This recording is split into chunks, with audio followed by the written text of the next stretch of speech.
నిర్మల్ జిల్లా ఖానాపూర్ మండలంలోని మాస్కాపూర్లో స్వామి వివేకానంద నేతాజీ సుభాష్ చంద్రబోస్ జయంతిని పురస్కరించుకుని పలు క్రీడా పోటీలు నిర్వహిస్తున్నారు.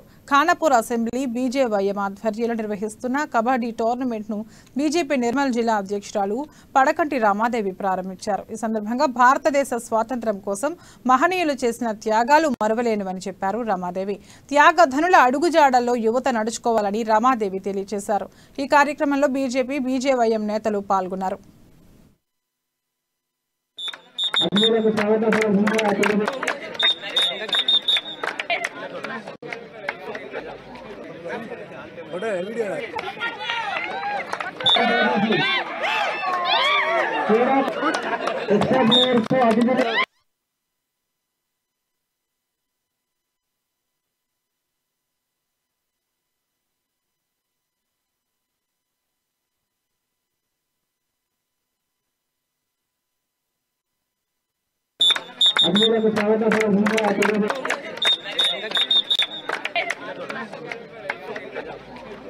स्वागत